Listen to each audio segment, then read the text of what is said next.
उन्होंने इनकार से वाले नहीं, आप ये तो हमें पता है होगा यही।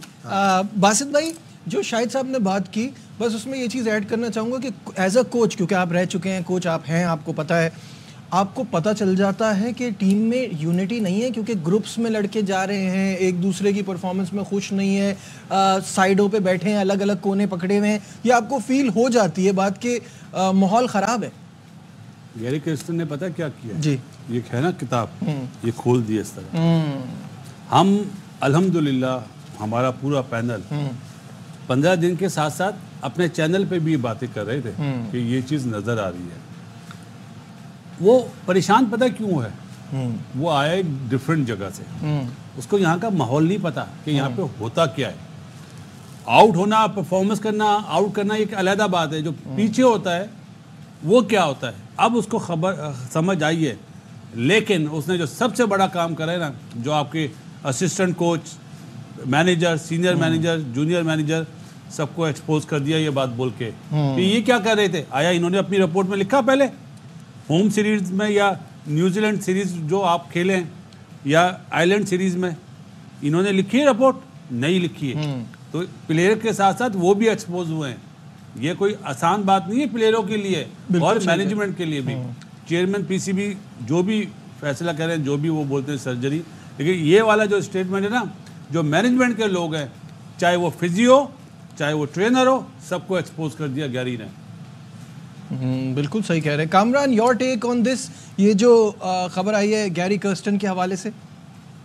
देखिए, ये तो अभी देखी नहीं है, आपको आपने बताई है तो आपके ज़राए मेरे ख्याल से बड़े स्ट्रॉन्ग होंगे जो बात की है। ये तो एक पता चल गया, ये चीज़ें नज़र आ रही थी। एक तो जो उन्होंने बात की कि एक दूसरे को सपोर्ट कर रहे हैं लेकिन अपने लिए खेल रहे हैं। ये बात हम लोग कब से कर रहे हैं, हर बंदा पाकिस्तान का जो क्रिकेट को समझता वो कह रहे हैं, हम लोग इस चैनल पे कह रहे हैं, अपने ARY न्यूज़ की ट्रांसमिशन पे, हर लम्हा पर जोश में, इसमें तो ये एज अ टीम नहीं खेल रहे, ये अपने लिए खेल रहे हैं।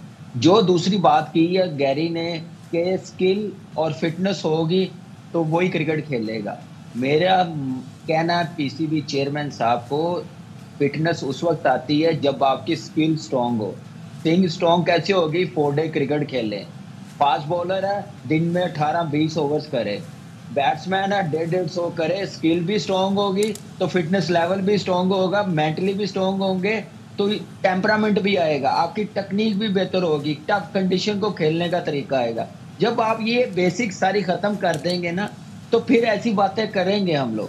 तो मेरे ख्याल से ये सबसे मेन काम है कि हमने अपनी बेसिक्स को नहीं छोड़ना, हमने अपनी बेसिक्स को स्ट्रॉन्ग करना। अंडर 13 से लेके अंडर 19 तक उनको T20 क्रिकेट से साइडलाइन रखना है, उनको लंबी क्रिकेट खिलानी है। सबसे बड़ी मिसाल है वार्नर, T20 में डेब्यू हुआ, कैसा खेलता था आपके सामने, जब आया टेस्ट मैचेस में आया, खेलता गया टेस्ट मैचेस, तो T20 और वनडे अपनी मर्जी से खेलना शुरू हो गया। बिल्कुल टेक्निक देखे तो ये लंबी क्रिकेट का ये फायदा। हाशिम आमला की मिसाल है हमारे सामने, कई प्लेयरों की है। तो मेरे ख्याल से इस चीज़ पे काम करने की ज़रूरत है। और मेरे ख्याल से अगर ये बात है कि टीम बन के नहीं खेले तो ये मेरे ख्याल से पाकिस्तान का बहुत बड़ा इशू है। अगर इस पे कंट्रोल ना किया, इस पे इंक्वायरी ना हुई तो ये काम चलता रहेगा। बिल्कुल, कोई भी उठ के आके ऐसे काम करता रहेगा। तो चेयरमैन साहब को, सीनियर मैनेजर मंसूर भाई और कोच से पूरी रिपोर्ट लेनी चाहिए। जो कसूरवार है, जो नहीं खेला टीम के लिए, उसको बिल्कुल टीम से साइड करें।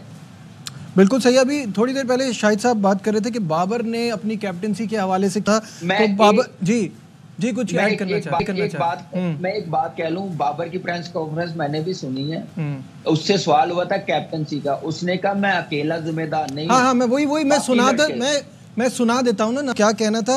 उसने यही कहा कि मैं अकेला जिम्मेदार नहीं हूँ, हर खिलाड़ी की अपनी जगह होती है। ऑब्वियसली हमने अच्छी क्रिकेट नहीं खेली।